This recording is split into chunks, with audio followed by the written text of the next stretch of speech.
বলা দরকার, আমাদের পেপারেও বলা হয়েছে নির্বাচনটা একদিনের বিষয় নয়, নির্বাচনটা দীর্ঘমেয়াদী প্রক্রিয়া। এটা শুরু হয় আইনি কাঠামোর যথার্থতা নিয়ে। আইনি কাঠামোটা যদি সঠিক হয় তাহলে সঠিক নির্বাচনের পথ সুগম হয়। যেমন আগের সরকারের আমাদের যে পঞ্চদশ সংসদ নেই, যার ফলে দলীয় সরকারের অধীনে নির্বাচন ওটা কোনোভাবেই সুষ্ঠু নির্বাচনের সম্ভাবনা সৃষ্টি করে নাই। ঠিক তেমনিভাবে আরও অনেকগুলো আইনি কাঠামোর আরও অনেকগুলো বিষয়ে সঠিক আইনি কাঠামো থাকতে হবে, এবং ওই আইনি কাঠামোগুলো পরিপূর্ণভাবে অনুসরণ করতে হবে, তাহলে কিন্তু সুষ্ঠু নির্বাচন হতে পারে। তা আপনারা জানেন যে আমরা ওই যে নির্বাচন ব্যবস্থা সংস্কার কমিশনের পক্ষ থেকে এই পেপারে আছে অনেকগুলো সংস্কার প্রস্তাব করেছিলাম। এগুলো যদি গৃহীত হতো তাহলে যেই সকল প্রশ্ন উঠেছে নির্বাচন নিয়ে সেগুলো অ্যাভয়েড করা যেত, সেগুলো উঠতো না। যেমন ঋণ খেলাপিদের নিয়ে আমরা বলেছিলাম যে 6 মাস আগে ঋণ রেগুলারাইজ করতে হবে এবং কোনোভাবেই যারা অভ্যাসগত ঋণ খেলাপি তাদেরকে কোনোভাবেই যেন নির্বাচন অংশ করতে না দেওয়া হয়। তারপরে যে স্বতন্ত্র প্রার্থীদের ক্ষেত্রে 1% নিয়ে অনেককে অভিযোগ আছে যে কারসাজি মাধ্যমে বাদ দেওয়া হয়েছে। আমরা বলেছিলাম যে 1% পরিবর্তে 500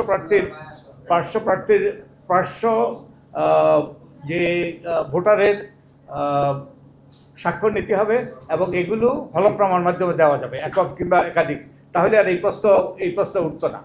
আর এই যে ঋণ খেলাপি এবং যে দ্বৈত নাগরিকত্ব এইসব নিয়ে যেসব প্রশ্ন উঠেছে এইসব ব্যাপারেও আমরা আগে বলেছি।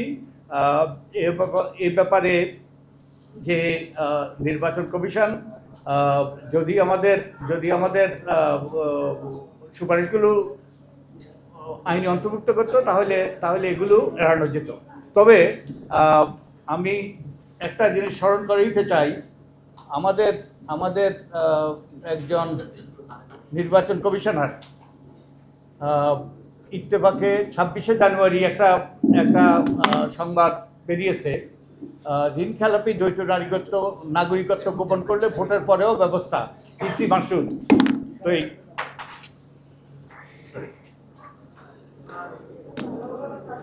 তো আমরা আশা করি যে এই নিয়ে এখনো প্রশ্ন আছে, এগুলো তিনি নিজে বলেছেন 26 তারিখে জানুয়ারি 26 তারিখের ইত্তেফাক এটা প্রকাশিত হয়েছে। তো আমি আশা করি এই নিয়ে যে সকল প্রশ্নগুলো আছে সেই প্রশ্নগুলো তারা যাতে সুরাহা হয় সেই জন্য এখনও তারা তদন্ত করে ব্যবস্থা নেবেন। আর যে হ্যাঁ, নির্বাচন নিয়ে অনেক প্রশ্ন আছে, কিন্তু সবচেয়ে বড় কথা মানুষ ভোট দিতে পেরেছে, নির্বিঘ্নে ভোট দিতে পেরেছে এবং কিছু কিছু ক্ষেত্রে কিছু ব্যত্যয় ঘটেছে এবং দলগুলো ফলাফল মেনে নিয়েছে। তা আমি আশা করি যে সকল প্রশ্নগুলো এর মধ্যে উত্থাপিত হয়েছে, যেমন ঋণ খেলাপি, তারপরে দ্বৈত নাগরিকত্ব, এইসব বিষয়গুলো নির্বাচন কমিশন তদন্ত করে দেখবে।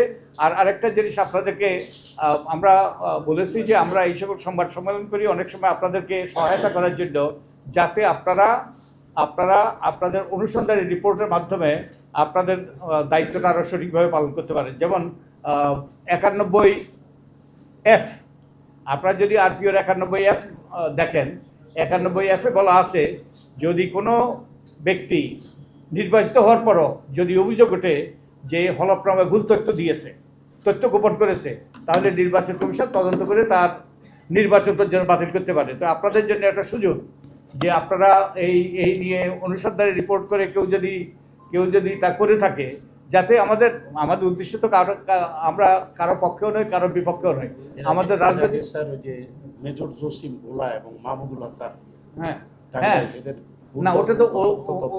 না ওটা তো আদালতের মাধ্যমে হয়েছে। এখন আদালতের মাধ্যমে যেটা আপনারা নিশ্চয়ই জানেন যে নির্বাচন কমিশন যখন গেজেট প্রকাশ করে ফেলে, যেই জন্য প্রশ্ন তুলেছিলাম গতবার, তখন আর নির্বাচন কমিশনের কিছু করার থাকে না, তখন আদালতের এখতিয়ারে চলে যায়। তখন নির্বাচনী ট্রাইব্যুনালে এটা শুরু হওয়ার কথা।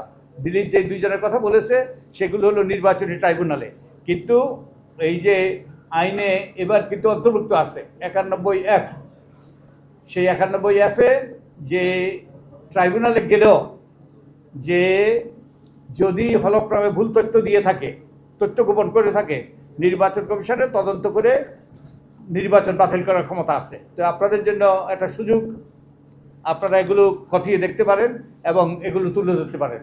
আর আমাদের একজন নির্বাচন কমিশনার তো বলছেই যে ঋণ খেলাপি আর দ্বৈত নাগরিকত্বের পরে দ্বৈত নাগরিকত্বের ব্যাপারে যে নির্বাচন পরবর্তীতেও তদন্ত হইতে পারে।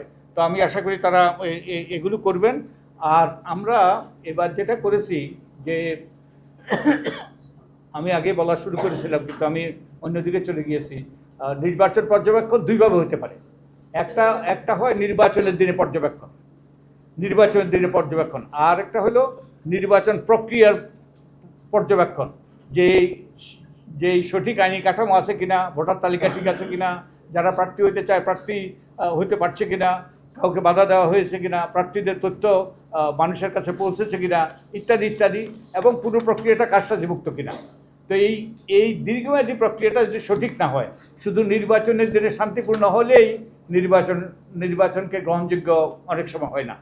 তো আমাদের পুরো প্রক্রিয়াটা এবার আমরা পর্যবেক্ষণ করেছি, আমরা এবং আমাদের ভলান্টিয়ারদের দিয়ে, এবং অনেক ত্রুটি বিচ্যুতির কথা আমরা তুলে ধরেছি।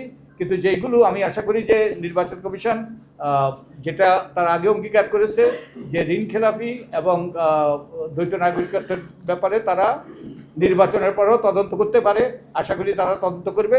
আর আশা করি যে কেউ যদি ফলপ্রসূ ভুল তথ্য দিয়ে থাকে সেগুলো তদন্ত করে ব্যবস্থা নেবে তারা।